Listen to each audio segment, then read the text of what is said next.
Olá, meus queridos amigos, estudantes como eu, do nosso estudo em grupo Mensageiros, série André Luiz. Hoje nós vamos ler o capítulo 42. Evangelho no ambiente rural. Apagados os comentários mais vivos relativamente ao episódio desagradável, o superior hierárquico daquela grande turma de trabalhadores espirituais indagou do nosso orientador com delicadeza. Nobre Aniceto, valendo-nos da oportunidade, poderias interpretar para nós outros alguma das lições evangélicas ainda hoje? Aniceto aqueceu pressuroso. Notei que o interesse em torno do assunto era enorme. Com grande surpresa, viu que os servidores da gleba traziam ao estimado mentor um livro que não tive dificuldade em identificar. Era um exemplar do Evangelho, que Aniceto abriu firmemente, como quem sabia onde estava a lição do momento.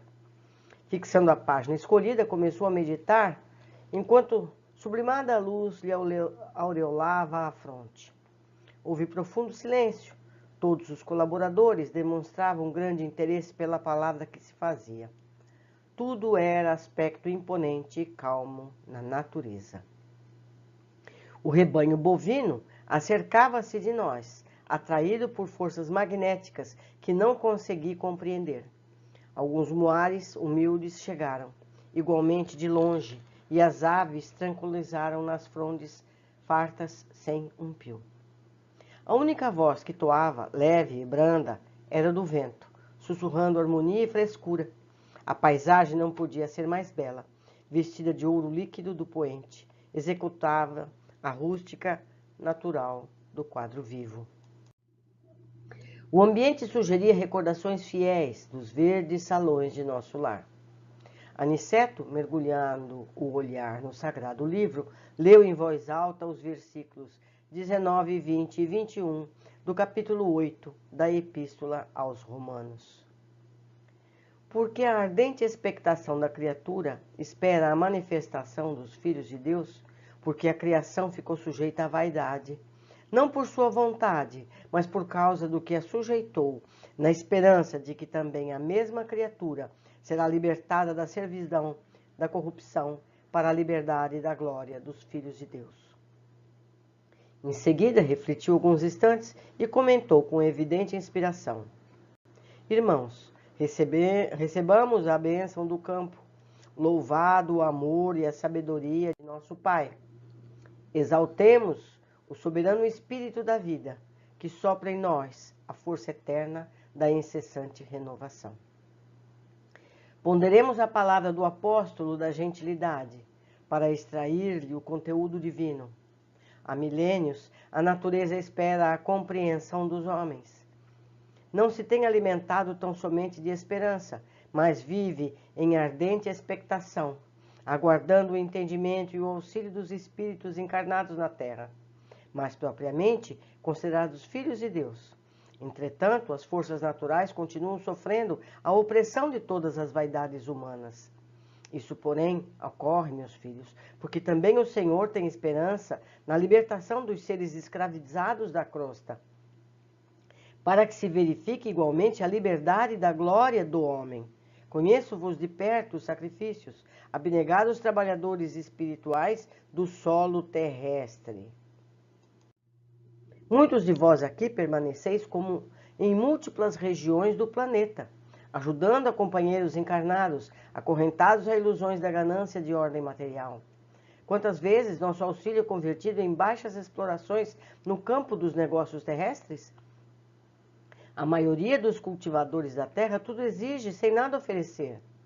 Enquanto zelais cuidadosamente pela manutenção das bases da vida, tendes visto a civilização funcionando qual rigorosa máquina de triturar, convertendo-se os homens, nossos irmãos, em pequenos moloques de pão, carne e vinho, absolutamente mergulhados na viciação dos sentimentos e nos excessos da alimentação, despreocupados do imenso débito para com a natureza amorável e generosa. Eles oprimem as criaturas inferiores, ferem as forças benfeitores da vida, são ingratos para com as fontes do bem. Atende às indústrias ruralistas, mas pela vaidade e ambição de ganhar que lhes são próprias, que pelo espírito do amor e utilidade, mas também não passam de infelizes servos das paixões desvaradas. Traçam programas de riqueza mentirosa, que lhes constitui a ruína. Escrevem tratados de política econômica, que redundam em terra destruidora.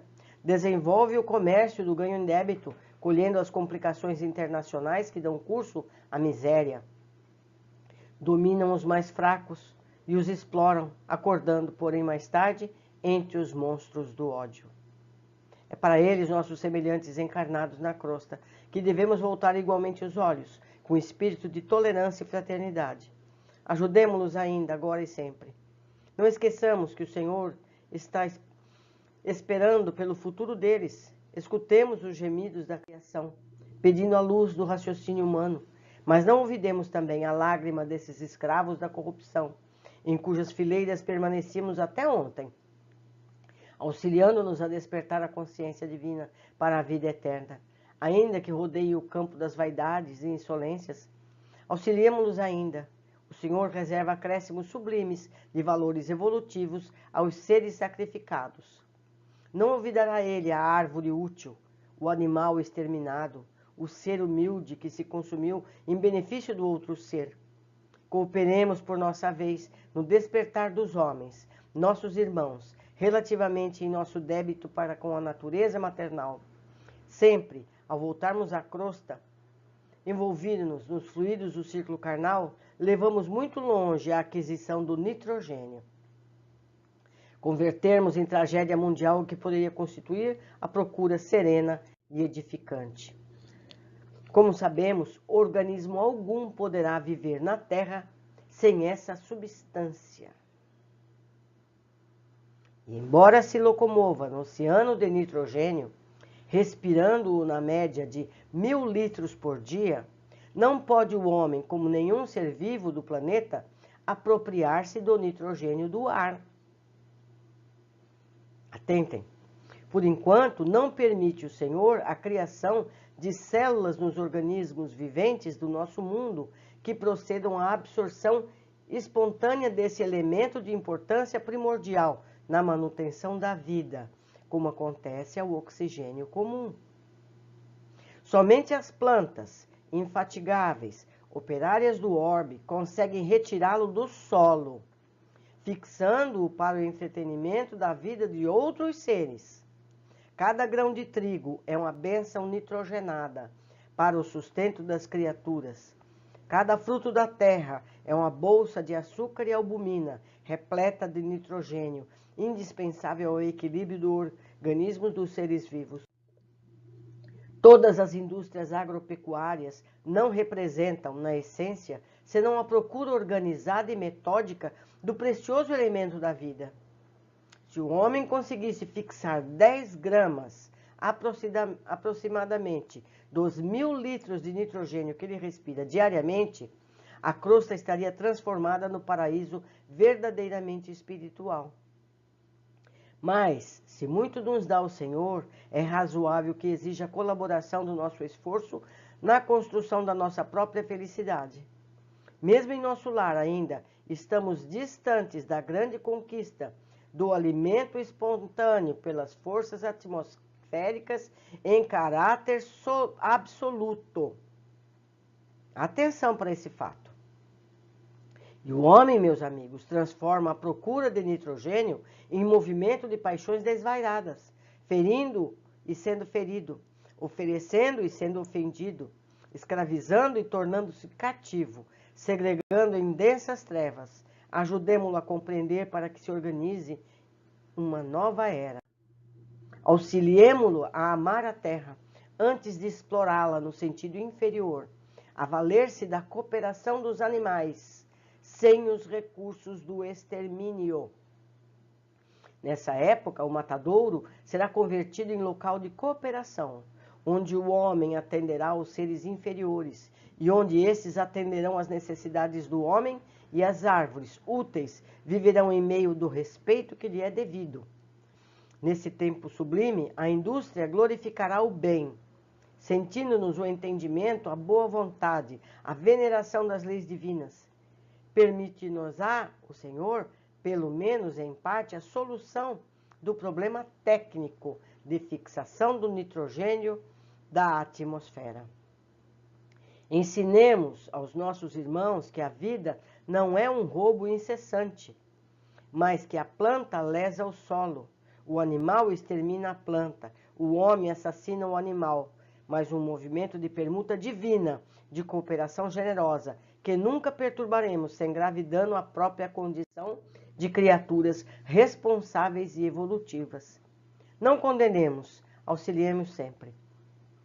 A Assembleia, tanto quanto nós, estava sob forte impressão. A Assembleia, lembrem-se, era de animais. Vocês lembram? Aniceto calou-se, contemplou com simpatia os animais e as aves que estavam próximas, como se estivessem a endereçar-lhes profundos pensamentos de amor. E a seguir, fechou o livro sagrado com essas palavras. Observamos com o Evangelho que a criação aguarda ansiosamente a manifestação dos filhos de Deus encarnados. Concordamos que as criaturas inferiores têm suportado o peso de iniquidades imensas. Continuemos em auxílio delas, mas não nos percamos em vãs contendas. Os homens esperam também a nossa manifestação espiritual. Desse modo, ajudemo-nos a todos no capítulo do grande entendimento. Esse capítulo é de uma importância fundamental. Eu vou ler essa observação e talvez eu conclua ainda mais no fim. Esse capítulo se fica em apenas um tema.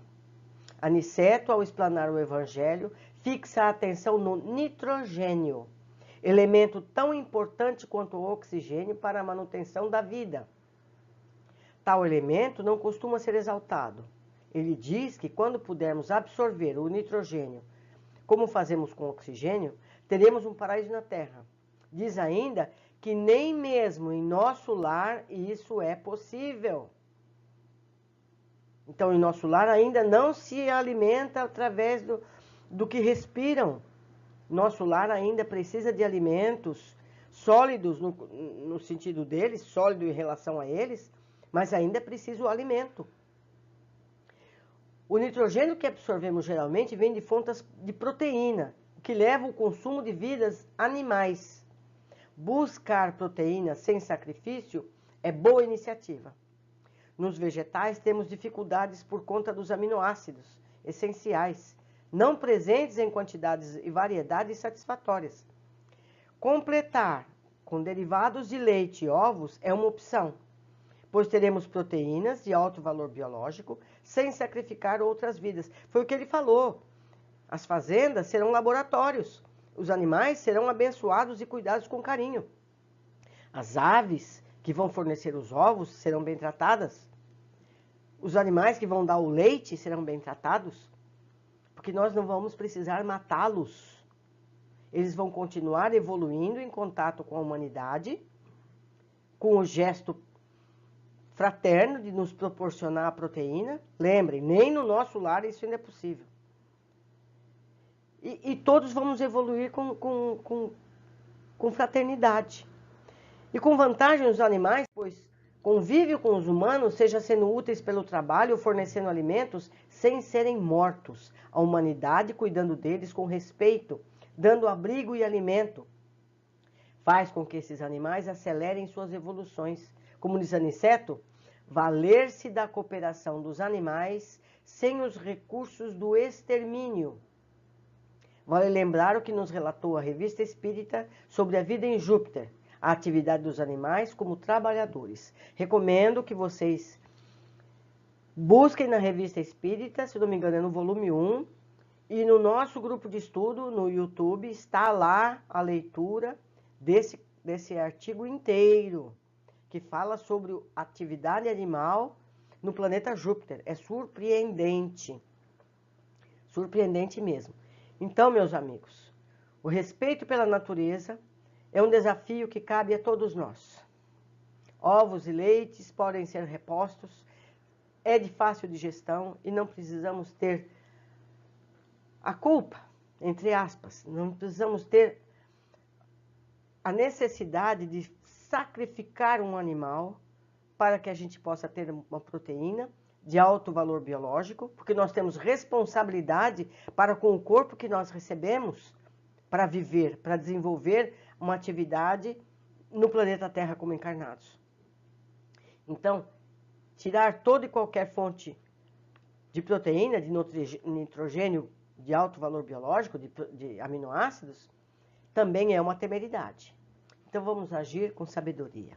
Um grande abraço a vocês, aguardo os comentários que possam contribuir com essa lição.